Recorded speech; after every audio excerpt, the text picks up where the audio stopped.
In a recent video, okay, it was a while ago, I shared how I transformed a found fiber into usable paper clay. That video was meant to be immediately followed by several examples of what I made with said paper clay. Yes, but life had other plans. In this video, I'm back to share some of the things I created with that purple paper clay. For starters, I've decided to roll a batch of paper beads. The beauty of this handmade compound is that it's already infused throughout with a beautiful purple color, so I don't have to paint it unless I just want to.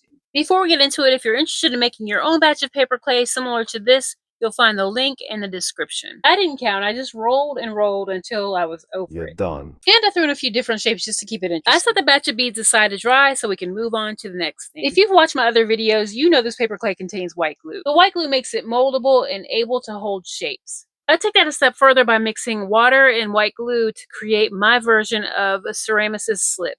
Once I get my shapes going, I use the slip to help me smooth them further. Once my shapes were created and smooth to my satisfaction, I set them aside to dry. Here I created 2 disc shapes. Drying times for small shapes like the ones I'm demonstrating here can range from 3 to 5 days depending on your climate. You can employ things like fans, a microwave, a heat gun to help the process go faster. Check out my short videos to learn more about that. Last but not least, I molded 2 sets of crescent shapes in different sizes. As a general rule, in many years of working with paper mache clay, I have learned that it holds shapes better, holds detail better as it starts to dry.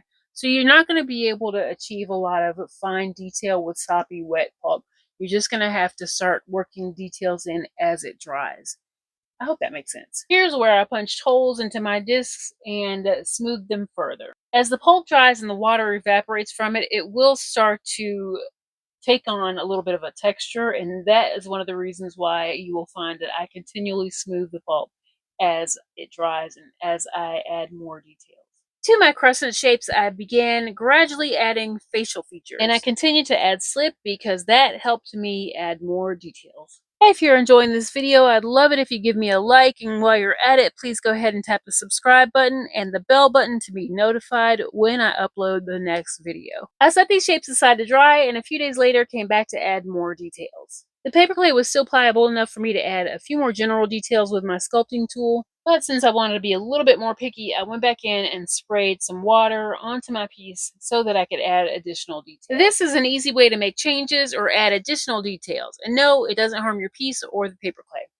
Now that all my little shapes are dry, it is time to head to the sanding booth. Just to show how busy I've been that I've not been able to keep up with my videos, I'm shamelessly sharing the overflowing dust in my sanding bin that sorely needs to be emptied, and pretty much all of my paintbrushes that have been needing to be cleaned for weeks. Now the goal in the sanding box was to sand these pieces to make them smooth and then buff them to amplify the color.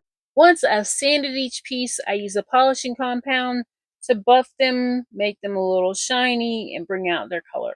If you would like information about my homemade sanding box, you will find a link in the description. I use a couple of different size and shape polishing bits to smooth different areas of this shape. If you haven't guessed, I was making donut pendants for necklaces. You may have noticed a few imperfections or irregularities in the surface of this piece. As a recovering perfectionist, I'm happy to say that those don't bother me. You can absolutely sand and buff to your heart's content, but I decided to stop here to kind of maintain some of the charm. Let's move on to beads. More specifically, over 75 little paper shapes. Yeah. Of course I needed to punch holes into each of them, but the burning question to finish them was, do I or don't I? My immediate answer, which is often the case, was let's give it a try and see. For tiny objects like this, I like to use my lightweight cordless rotary sander rather than my traditional corded Dremel because it's lighter weight and it's easier on my hands. So I bought myself time to decide while I sanded a single bead to see how I liked the finish and decide whether I wanted to subject myself to sanding and buffing 75 plus tiny beads. I think you know what happened. Yeah, you know what happened. Hours on end of sanding and sanding and then buffing all those beads, which is another reason why this video took forever to complete. Yes, I could have preserved my sanity and my fingertips, but I chose to exchange them for smoother, shinier beads.